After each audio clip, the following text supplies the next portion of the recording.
অনেক দিন পরে দেব এবং মিঠুন চক্রবর্তীর মুভি আমরা একসঙ্গে দেখতে চলেছি। তবে এই প্রজাপতি মুভিতে মিঠুন চক্রবর্তীকে বাবার ভূমিকায় অভিনয় করতে দেখা যাবে।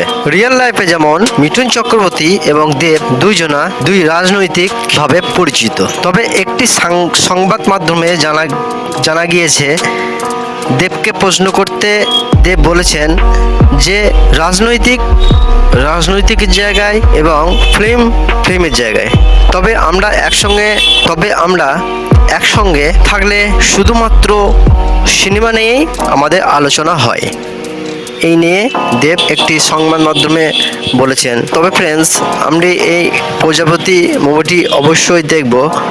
তবে একটু জেনে নিই, নতুন বছরে ডাবল ধামাকা, বসন্তে উঠবে দেবের প্রজাপতি, পুজোয় উপহার দিচ্ছেন কাজের মানুষ। হ্যাঁ ফ্রেন্ডস, আমরা দুটি মুভি এ বছরেই নিয়ে আসছে, দুটি ছবি। 24শে ডিসেম্বর মুক্তির পর থেকে টনিক টানা হাউসফুল।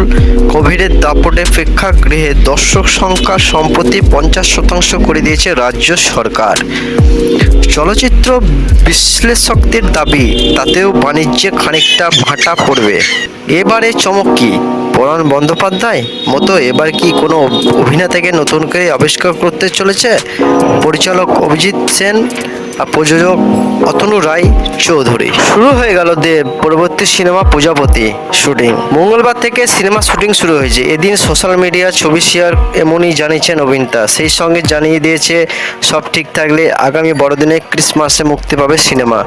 ছবির ঘোষণা অনেকদিন আগেই করেছিলেন দেব। ছবির গল্পের পাশাপাশি কাস্ট লিস্টে থাকছে বড় চমক। এই ছবির হাত ধরে টলিউডে ডেবিউ করতে চলেছে শ্বেতা ভট্টাচার্য। শুধু তাই নয়, 46 বছর পর মৃগয়া জুটি ফিরছে বড় পর্দায়।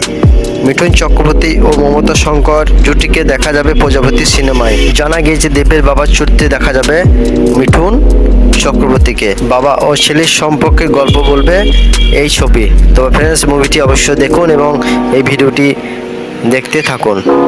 তবে ফ্রেন্ডস, এই ভিডিওটি ভালো লাগলে অবশ্যই আমার চ্যানেলটিকে লাইক, শেয়ার এবং পরবর্তী এই ধরনের ভিডিও পেতে চ্যানেলটিকে সাবস্ক্রাইব করতে ভুলবেন না।